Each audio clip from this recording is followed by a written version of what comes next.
Israel and Iran are staring each other down tonight across the expanse of Syria. Long simmering hostility flared to life last night as the Israelis blasted Iranian fighters in Syria with their largest airstrike since the 1973 war.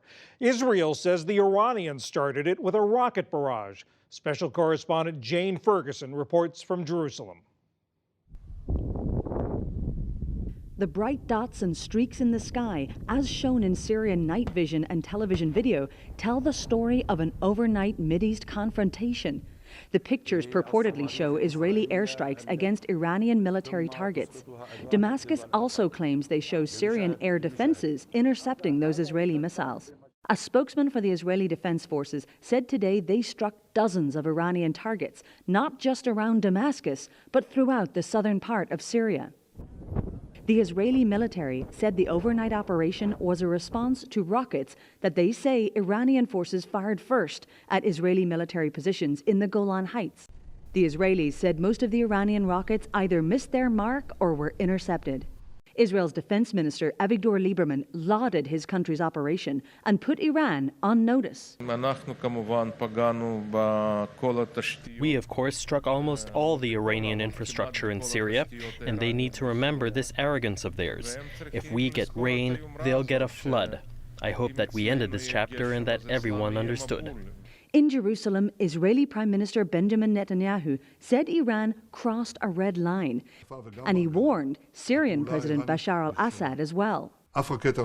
We are in a continuous campaign, and our policy is clear. We will not allow Iran to establish itself militarily in Syria. Yesterday, I delivered a clear message to Assad. Our action is directed against Iranian targets in Syria.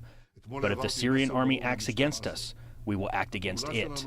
Whoever attacks us, we will attack them sevenfold, and whoever prepares to attack us, we will act against them first. A Syrian military spokesman, however, disputed that Israel's offensive was a success. Syrian anti-aircraft defenses earlier this morning destroyed the largest part of the successive wave of Israeli rockets fired at its army bases. In Washington, a White House statement left no doubt where the Trump administration stands. It condemned the Iranian rocket attack on the Golan Heights as provocative and supported the Israeli attack as self-defense.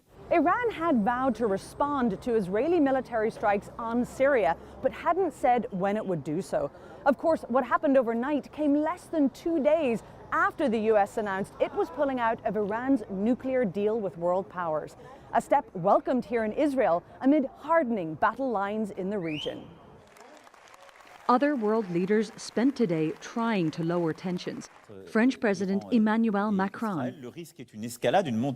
There is a risk of escalation and growing tensions. We must be very vigilant to avoid that. That was also the line from Russian Foreign Minister Sergei Lavrov. As for escalation between Israel and Iran, we think it is a rather disturbing trend. We believe that all the problems should be solved through a dialogue, and many times in context with the leadership of Iran and Israel. We emphasized the need to avoid any actions which would be mutually, so to say, provoking. And there was even firmer language from the United Nations, which called for the two sides to stop. The Secretary General urges for an immediate halt to all hostile acts and any provocative actions to avoid a new conflagration in the region already embroiled in terrible conflicts with immense suffering for civilians. In the Golan today, there was little sign of conflict, but tensions remain high. For the PBS NewsHour, I'm Jane Ferguson in Jerusalem. And we'll have a discussion of what the Israeli-Iranian clashes could mean after the news summary.